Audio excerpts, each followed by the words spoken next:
Bonjour, alors nous voilà de nouveau dans ma chaîne Français pour tous, tout âge, après une longue absence et je suis désolée. Alors aujourd'hui on va voir grammaire et on va voir comment distinguer la nature et la fonction d'un mot dans une phrase. Et de temps en temps on fera des exercices comme celui-là. Alors on a la phrase suivante. Soudain, on entendit un coup de fusil. Alors, j'ai une phrase dans laquelle il y a des mots.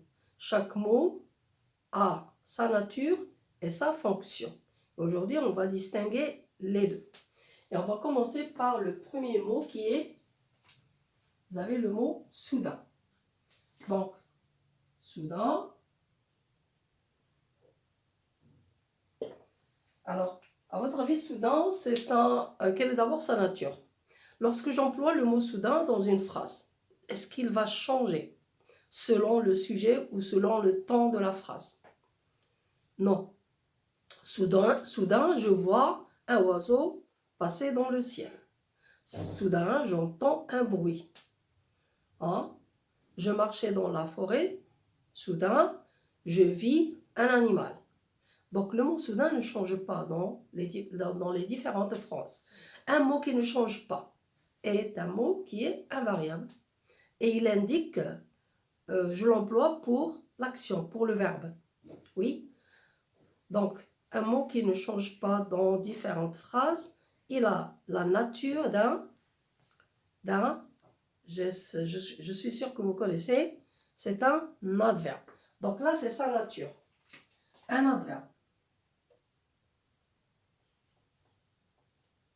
Alors là, c'est la nature du mot soudain. On va voir maintenant quelle est sa fonction dans la phrase. Pour trouver la fonction du mot soudain, je dois lire ma phrase et poser la question après le mot soudain. Bon, on entendit un coup de fusil. Quelle est la question qu'on pose ici? Oui, quand? Soudain. Donc, soudain, je peux donner sa fonction, il joue la fonction de complément circonstanciel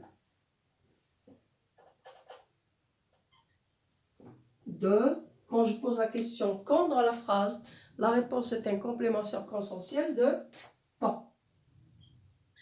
Voilà donc sa fonction. Et on passe au deuxième mot qui est en. Donc on a ici en. Après en, on a un verbe conjugué. Donc le mot en suivi d'un verbe conjugué, c'est un, oui, sa nature, sa fonction, c'est un sujet. Mais quelle est sa nature? Puisqu'il est avant un verbe, donc sa fonction, c'est un sujet. Un sujet à quelle personne? À la troisième personne du singulier. Il est toujours à la troisième personne du singulier. En. Bien, je peux remplacer par il. Il entendit un coup de fusil. Mais quelle est sa nature? Oui. C'est oui, un pronom. C'est un pronom. Est-ce que ce pronom remplace une personne précise? Est-ce que je connais vraiment de quel sujet il s'agit? Non. Donc, je dis c'est un pronom indéfini. Un pronom indéfini. Parce que je ne peux pas savoir de qui il s'agit. On. Bien. On passe au mot suivant, c'est entendu. Alors, entendu, quelle est sa nature? C'est un verbe. Oui, un verbe. C'est un verbe. Maintenant, il est conjugué. C'est un verbe à quel temps? On entendit. Oui, un verbe au passé simple. Un verbe au passé simple de l'indicatif.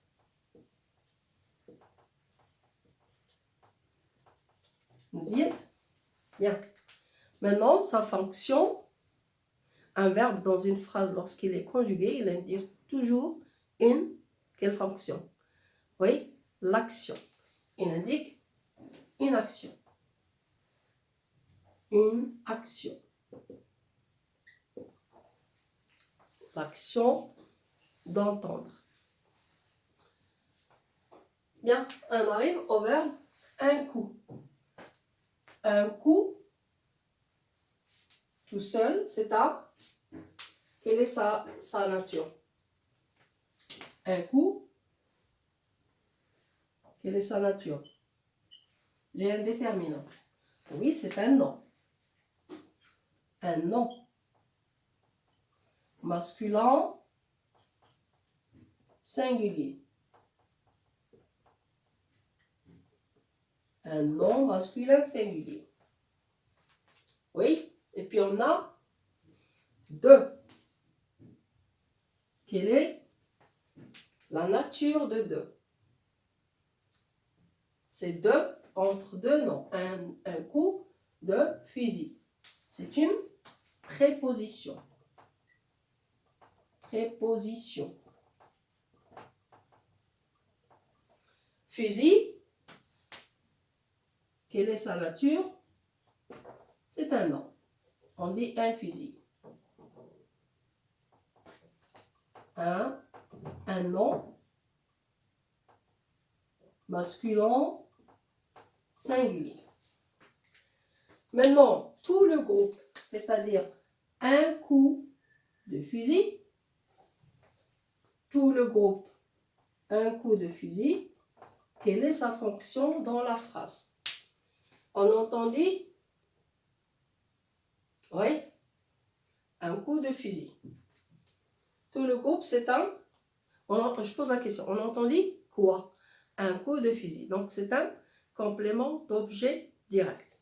Mais dans le groupe un coup de fusil, quelle est la fonction du deuxième nom?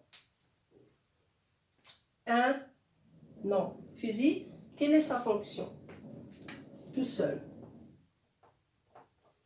Un coup de fusil. C'est un complément. Quand j'ai un nom, plus une préposition de, plus un nom, le deuxième nom, c'est le complément du nom. Quel nom? Du nom coup. C'est le complément du nom coup.